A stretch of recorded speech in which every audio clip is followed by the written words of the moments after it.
Good morning, everyone, and welcome to Now Creation's Sunday service. Let me simply begin by saying what a joy it is to be with you. Just nice to be with you. Fun. A great deal of happiness, contentment, peace, and freedom. Of all of the things we have talked about during this past week, there's one particular phrase that just kind of strikes out to me. It just stands out in so many ways. The phrase very simply is, what is going on in one of us is going on in all of us. And by that I simply mean there's something going on within each one of us. It's the very same thing that's going on in all of us. We're part of something much bigger. There's a larger energy afoot. And while each one of us is manifesting it in our own unique way, it is that universal energy, that foundation within us, that is really coming forth. And I just want you to know what a joy it is to share this energy with you, uniquely manifesting, but commonly experiencing that beautiful spirit within ourselves and for and with others. Just a couple of announcements before we begin today.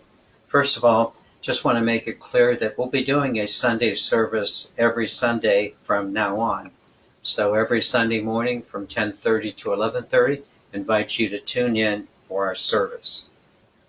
Also, on Wednesday evening, starting on May the 6th, we're going to be starting a new class, a new group in a course in mastering alchemy. It'll be on Wednesday evening from 7 to 8:30. We only have about 6 slots open, so if you'd like to join us beginning in May, please let me know. I'd like to also thank all of you for your PayPal donations or sending in to Now Creations. Just want you to know that we appreciate your support and thank you very much for the encouragement you give to us. And then the last thing I want to mention is that you might want to follow Now Creations on Facebook as well as Instagram. Some new programs for all of us. Let's now move into the teaching. But again, just before we do so, let me just say what a joy it is to be with you. How much fun. Today's teaching is entitled, Who's on First? And if you probably know that title, or at least look back, I just want you to know that yes, it is part of Abbott and Costello's interesting dialogue, that great comedy dialogue entitled, Who's on First? But hopefully, as we go into that dialogue, what we'll find today is that the presentation will be very much elevated and enriched. It'll bring us to a new state of higher energy. I also want to mention that you might want to take notes again on this particular presentation. And also, it's going to take me a little bit of time to unpack things. But just stick with me and we'll see the beauty as we come into the end. Let's begin. If any of you have seen that wonderful comedy dialogue in 1953 of Abbott and Costello, Who's on First, you just know what a comedy masterpiece it truly is. If you've never seen or listened to that dialogue, or maybe you've forgotten about it, I encourage you to go to Google and enjoy those 8 minutes of incredible comedy. It is so fun. I can't imagine all of the rehearsal time that went into those 8 minutes. The rapidity, the quickness of the dialogue, the humor in the language itself, and just the complexity of everything that was going on. It was just such a joy to be able to see it again. And I must confess, again, I laughed out loud. It is really funny. It's quite a masterpiece. The essence of the comedy is that the manager of a baseball team is giving nicknames to the players. The nickname for the first baseman is Who, hence the dialogue, Who's on First. What is the name of the second baseman, and I don't know is the name of the third player, the third baseman. Who, what, and I don't know. I don't know what caused me to present this as an introduction to today's teaching, but I know who caused me to do it. My poor attempt at humor. I don't know what, but I know who guided me in these words. The dialogue itself is so interesting because it describes not just what I would consider the complexity of language, but more so, it describes the complexity of the present time in which we are now living. There are many people who are very confused as to who they are. Many people just don't know what to believe. And many people, unfortunately, are saying to themselves, I don't know who I am anymore. I don't know what is really important and what is real in my life. I don't know what is going on to the point of where can I find stability in life. So to move to that stability in life, what I would like to do in my presentation is to give you a very brief scientific fact. I want to talk about 5 energies that comprise the human being, and then 4 qualities, and then share with you a little Plato, which will give meaning to the whole process. Again, give me an opportunity to unpack. It'll be well worth our effort. First, the scientific insight. It's pretty well known and accepted that everything that exists in life is a form of energy, both physical energy and or non-physical energy. Your body and the physical forms of the world, but also the non-physical energies of your thoughts and your emotions. Everything is a vibration. It is a form of energy. Now, with this basis in mind that everything is energy, let me now suggest the 5 energies that comprise us as human beings. The first one. The first energy is the circumstances of our lives, our everyday circumstances, from where you live and with whom you live, whether you work or whether you're retired, what organizations you might belong to, what standard of living do you enjoy, and surely, how has the coronavirus affected your mobility and situation in life? This first form of energy, our life circumstances, constitutes what I like to say is the worldly you. It concerns your state or your situation in the world. The second energy concerns your body, the physical you.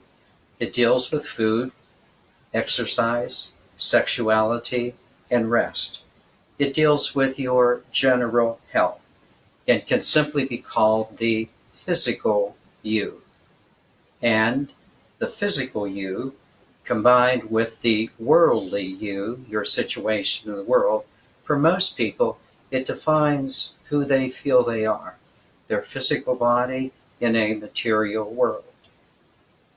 However, there are 3 other forms of energy that are extremely important. The first of those 3 other forms deals with your emotions, how you react to your physical self and what goes on in the world. Some of you are quite anxious, quite concerned, a little unruffled at times, not quite sure about who you are right now, or maybe what the future will hold. For some of you, you're caught in the past, caught with guilt or shame, and not knowing how to get out of those past ideas and feelings. On the other hand, some of you are very, very caring and quite calm. You're less upset. You deal with life much better, less worried than most other people. And for the most part, you seem to have your act pretty well together. It's the emotional part of us, how we respond to life. That emotional part of you is part of a 4th aspect of you, namely your thoughts, or the mental part of you. The mental part of you concerns, well, what do you think about yourself? What do you think about others? What do you think about the world? What do you think about how your life is going? This mental part of you also concerns your goals and your ambitions in life, and oftentimes, in a sense, kind of dictates where you're heading to in life. Some of you are very optimistic. Some of you feel really good about life, kind of know what you're about and what you want to achieve. Others, are worry words. Not quite sure of where you are or what to think. Kind of like that third baseman. I don't know who I am, and I don't know what to believe in these difficult times. It's the mental part of you.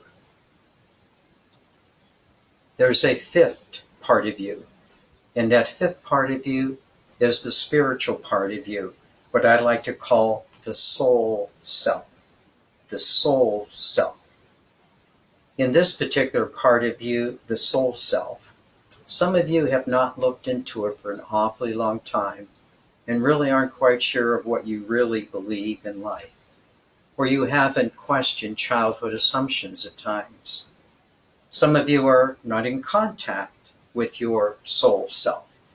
Some of you are too busy to be in contact with your soul self. Some of you just don't care to be in contact with your soul self. And some of you pay simply lip service to your soul self. On the other hand, this fifth part of you, your soul self, for some of you, it's the most important part of you. It is essentially who you are. It guides you in your belief and experiences, and you know exactly who you are. Now, what becomes very important for us in these five energies, namely our life circumstances, our bodies, our emotions, our minds, and our spiritual self, our soul self, is that all of these energies have four qualities. All of the energies have four qualities. The first one. The first quality is that all of these energies are dynamic, which simply means that they're always moving. They're never static. Either you are advancing or you are diminishing. You kind of say, use it or lose it. Life is never standing still. And this notion that life never stands still, it's more than just a concept. It's really a reality. Either you're growing or you're receding. Either you're going forward or you're going backward. Either you're a exercise person or you're simply the old proverbial couch potato. Everything is moving. The second quality. The second quality is the fact that these energies are interrelated, which simply means that these energies often affect each other. For example, a physical ailment oftentimes has very serious mental and emotional effects. Or perhaps maybe if you lose a job, you feel very badly about your self-esteem and wonder who could possibly ever hire you into the future. On the other hand, promotions at work or feeling good physically give you a sense of self-worth. You can do anything. You can climb any mountain, ford any stream. And many times, just feeling good about yourself, good emotions about yourself, gives you that sense of great confidence and achievement for the future. Energies affect each other. The third quality of energies. Energies are also homeostatic. Homeostatic, which simply means they always seek a balance. Not too much, not too little, kind of the three bears, just right. For example, late hours and overwork will necessitate some rest a little bit later on. On the other hand, if you continue to take life pretty easily and not worry about too many things, oftentimes you'll have to pay the piper in the long run. Just very important to know that everything seeks a balance. And now for the fourth quality. Here we go. The fourth quality is presented best in Plato's observation. And what Plato said very probably is maybe one of the most important things you're ever going to hear in life. And what I'm going to suggest to you that Plato's observation gives us the best understanding of who's on first. Plato says, that all of the energies have a hierarchy, that there is an order of importance, there is an order of rank, there is an order of levels in the energies. Let me say it again. What Plato says is that there is a hierarchy among the energies. There is an order of importance. There are orders of rank. There are orders of levels. It is this hierarchy of energy that Plato then adds probably his most beautiful piece. It is this hierarchy of energy that leads to the harmony of the energies. Let me say it again. It is the hierarchy of energies that leads to their harmony. Say it one more time. Hierarchy leads to harmony. Hierarchy leads to harmony. The opposite, however, is just as true. If you disturb the hierarchy, you will disturb the harmony in yourself and with others. Or put in another way, if you allow lesser things to take over, you will not only blunt your higher energies, it will also cause disruptions in your harmony. Who among us has not had these experiences where we've allowed lower energies to take over and blunt our better sense and deeper values? It is so easy to get lost in the lesser and to forget about the higher. It is the hierarchy that presents the harmony. Is this teaching now not becoming very, very clear to you? For Plato, the hierarchy is soul, mind, emotions, body, and life circumstances. I'll say it again. The hierarchy is the soul, the mind, the emotions, the body, and life circumstances. For many people, it's just the opposite. So many times their situation in the world and their physical concerns have a tendency to control their emotions and their thoughts and shut off the soul.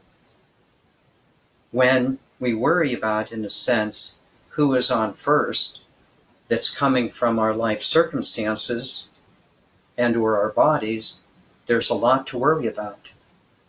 When who's on first is from the outside, there's always going to be disruptions and disharmony. What becomes very important is to understand that the soul must be who's on first. For it is that hierarchy that produces the harmony. Let me be clear. You can rationalize your way into anything, but if you disturb the hierarchy, you will disrupt the harmony. Now, I hope you would ask me, and you have every right to ask, why should I listen to the soul? What does the soul have that provides, in a sense, the hierarchy, that provides harmony to everything else? I'm going to suggest to you these 5 things why the soul should be in charge. The first one, once established, and it must be established, let me be clear about that, but once established, the soul presence is your way of seeing things. It is an unchanging presence, an unchanging knowing of what is. Let me just say it again. When you are in soul presence, you have an unchanging knowing, an unchanging understanding of everything that is. While everything else changes, your soul presence does not. Your life situations will change. Your soul presence on how it sees them will not. Your body is going to change. Your soul presence sees clearly. Your emotions change. Isn't that the truth? Your soul self does not. Your thoughts change minute to minute sometimes. Your soul self does not. The soul self is your eternal guiding energy that is always present. Let me say, has to be established, but when so, it is the unchanging presence that gives guidance to everything else. Second reason. The second reason why the soul self is so important is that it calms you. Regardless of what is going on around you, your soul self enables you to step back and observe. It is the breath you need before you have to re-engage. It is the breath you need. You realize more than anything else.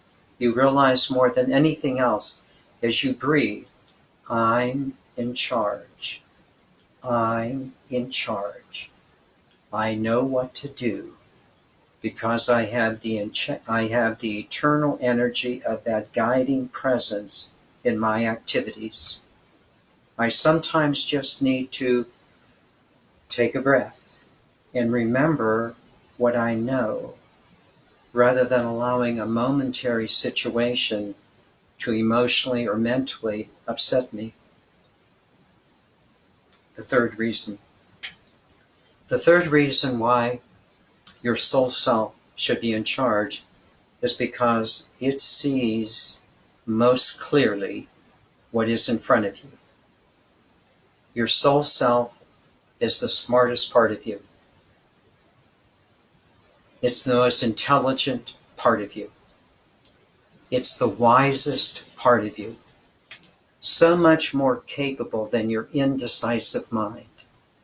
It does not get fooled by momentary changes, but it always sees the bigger picture. It always sees the bigger picture and is in constant guidance as to what is occurring in your life. You know what you're doing. You know what you're doing. It's the smartest part of you. It sees clearly and responds accurately. The fourth reason. The fourth reason is the most joyful part of you. No matter what it's dealing with, it'll calm you. No matter what burden you're bearing, it'll settle you. But more than that, it makes you happy. Makes you smile. You're nicer. You're kinder. You're gentler. You're joyful. May I go so far as to say that you're a joy being. You just have that happiness, that contentment within you. The fifth reason. The fifth reason that I would suggest you that becomes extremely important is the fact that your soul center makes you so much better for others. It helps you to be nicer and kinder to others. And more than that, it invites others to come to know what you have known. It invites them not by preaching to them, but by simply modeling an energy that is not judgmental, is patient, and has a sense of oneness. Even when others don't understand that, you invite them by the presence that is within you. Your soul speaks to their soul. Sometimes they're oblivious to that, but you are not. There is a oneness within you. You know who you are. In conclusion, what I would want to suggest to you is that the comedy of Abbott and Costello helps us to realize who is on first. Your soul presence. And what your soul presence does is to respond with wisdom, to resolve difficulties, and to raise and elevate us into the highest aspects of ourselves. We know what we are doing because we have clear guidance. You will never have to be in the situation of a third baseman saying, I don't know. You do know. And you know how you know. Because you have the hierarchy of your energies that produces the harmony among them. The soul is on first.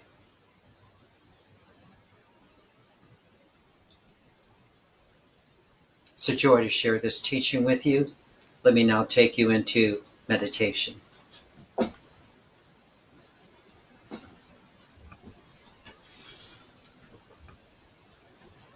Let us begin as we are wont to do by simply focusing on the breath. But before we do so, let us set the intention.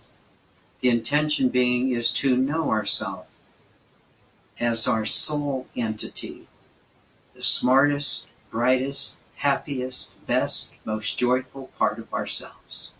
Please set that intention.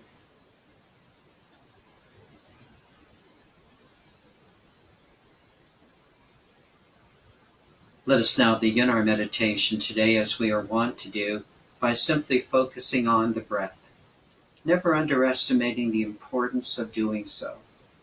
But again, focusing on the breath. Do not be lackadaisical. Feel the breath coming into you. Feel the breath going out of you. Nothing forced, but focused. Please begin.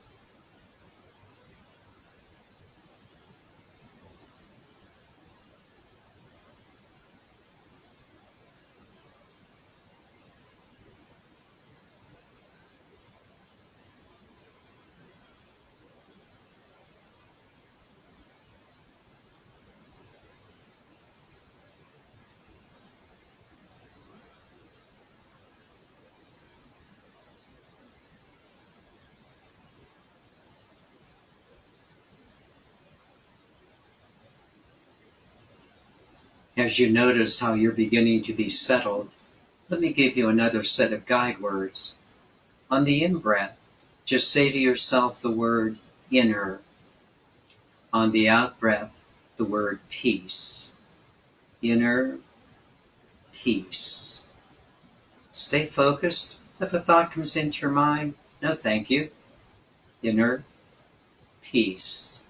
Please continue.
Now I'm going to ask you to notice two things. Would you notice, first of all, just how peaceful you've become? Real easy now to move into that place. But notice how this place is very alert. It's not as though you're drifting off to sleep. It's not as though you're quiet out, walking in nature. There's an attentiveness to it. There's a knowing. Just feel this, a richness to it.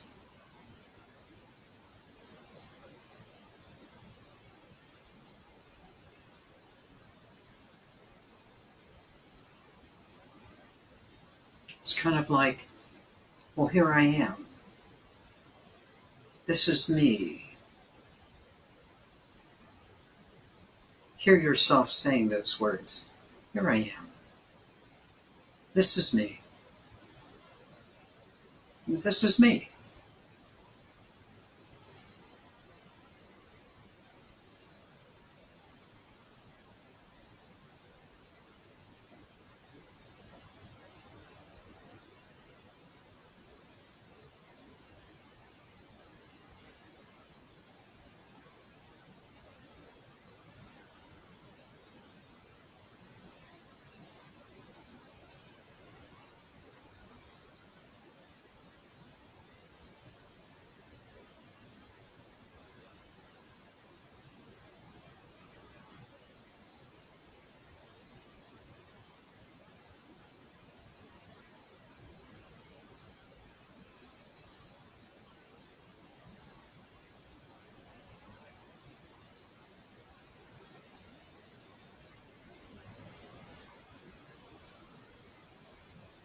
Now, would you notice a second thing?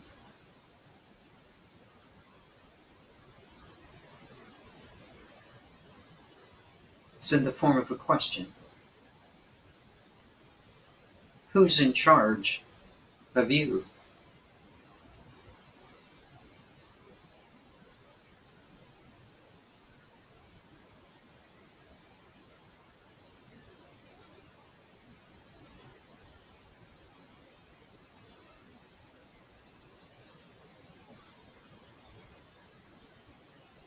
Who's in charge of you? Well, I am. You are.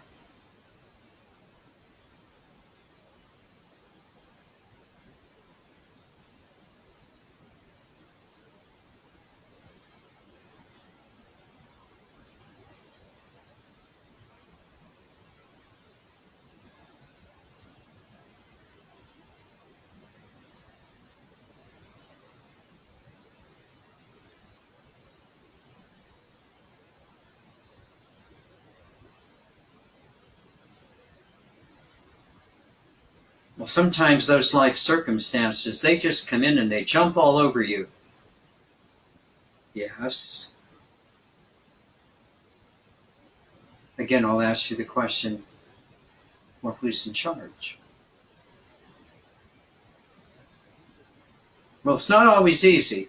Yes. Who's in charge?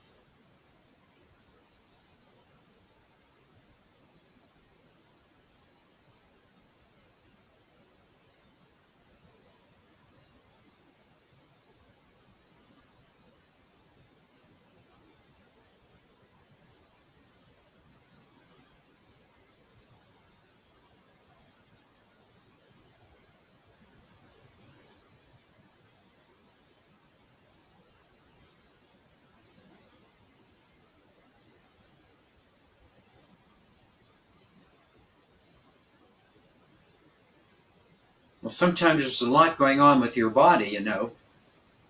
Yes. Who will give guidance to it?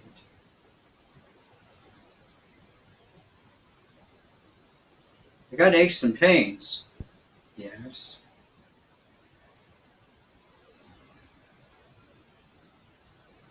And how would you deal with them?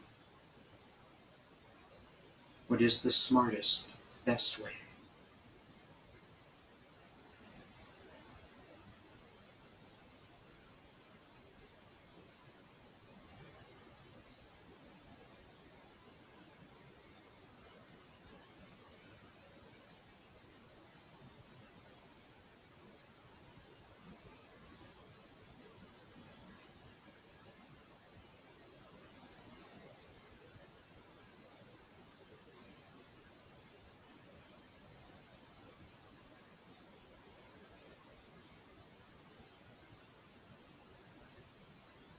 Well, those people in my life are crazy. Yes.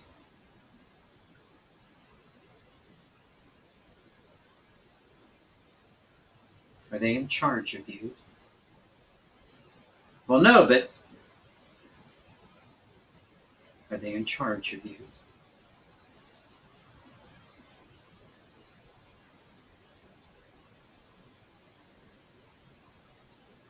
They're nuts. Yes.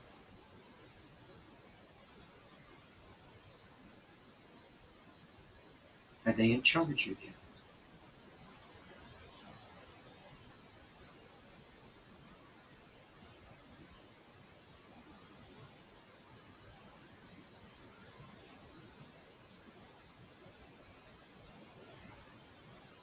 There is no one to blame because you are in charge of you.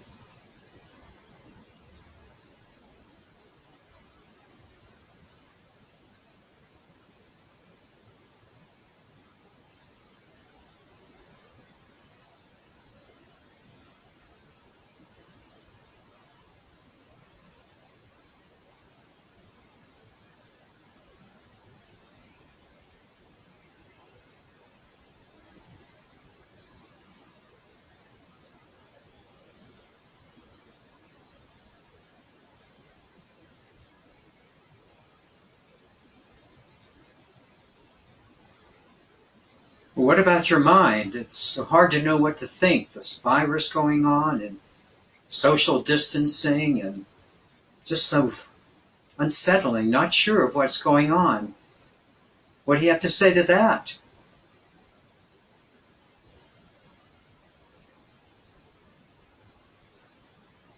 Your mind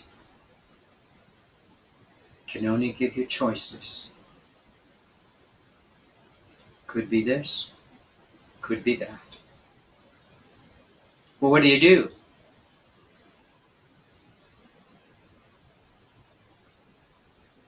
You go to a higher center that sees more clearly,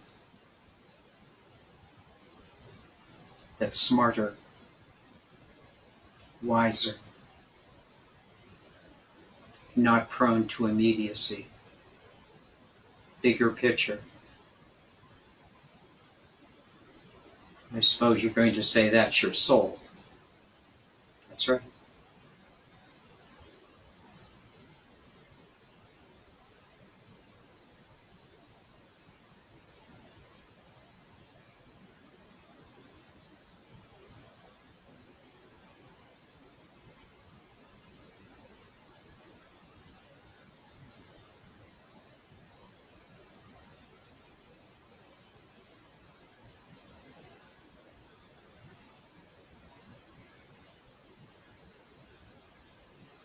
Hierarchy produces harmony.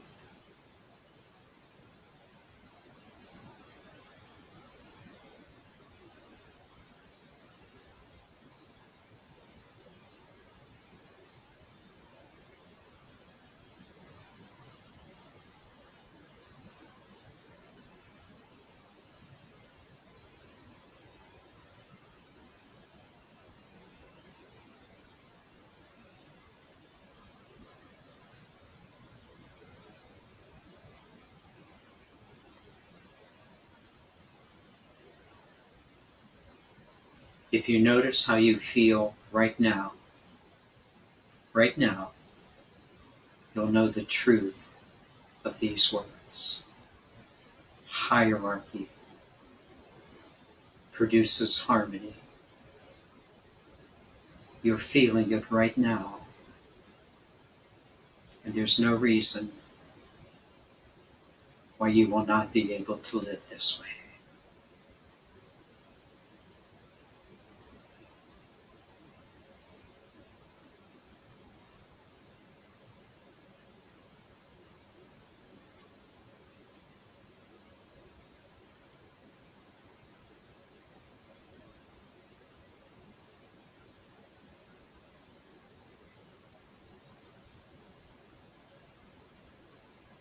I'll say it again. Hierarchy produces harmony.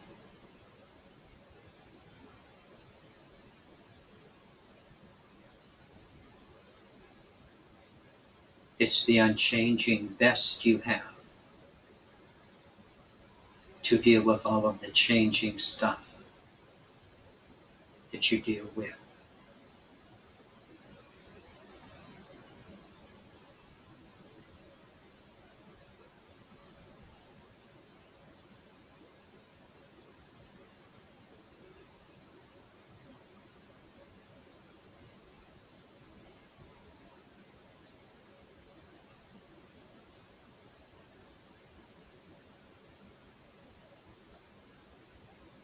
One last time. Hierarchy produces harmony.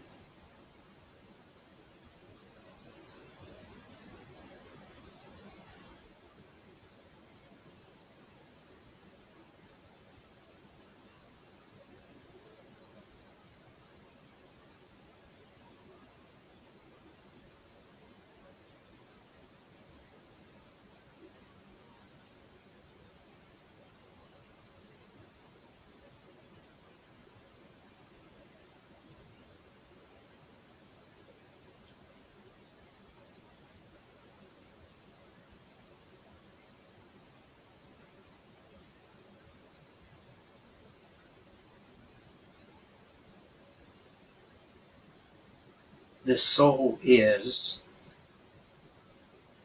who is on, comma, first.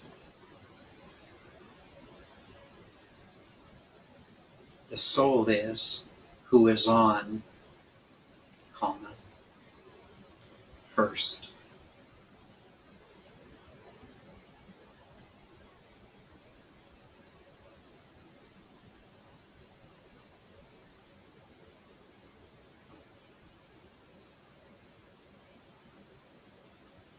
When it is, you will always know what to do.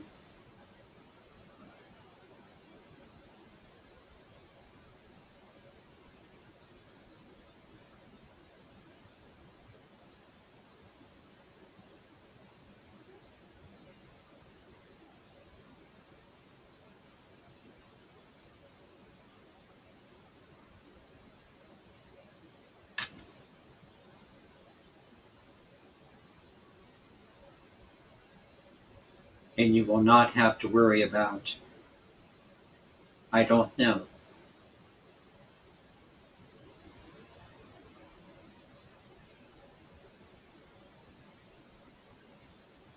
Because your hierarchy has produced your harmony.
either with your eyes closed, enjoying the music, or singing along with it, I invite you to feel the words of Namaste.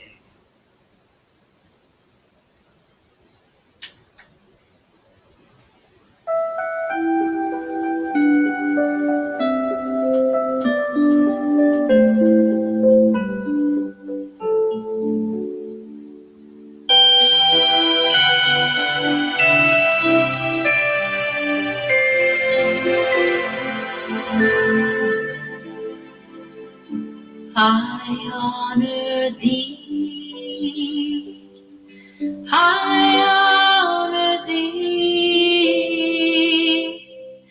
Namaste, I honor thee, I honor thee, I honor thee, Namaste, I honor thee. Deep within, peace resides, faith abounds, and love abides. The light shines bright to illumine love without, love within. I honor thee, I honor thee,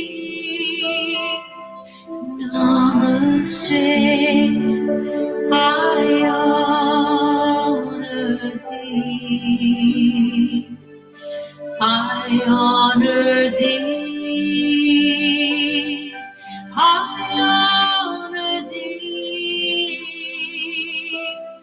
Namaste, I honor thee. When you are where you need to be, within that space, I honor thee. Seen through eyes of illusion, seen through spirit, we are one. I honor thee, I honor thee, I honor thee, Namaste, I honor thee, I honor thee, I honor thee, I honor thee, Namaste, I honor thee,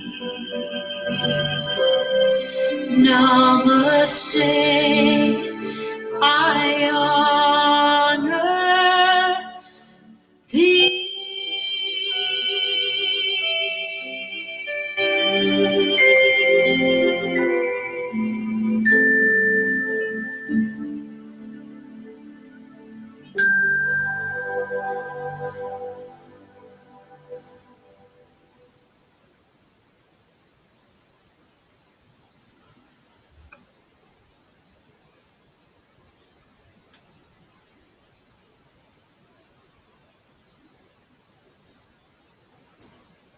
What is going on within one of us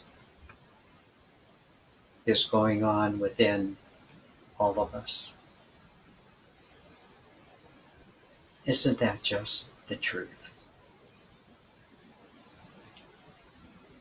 Namaste, dear ones. Namaste, dear mighty, mighty souls. Namaste.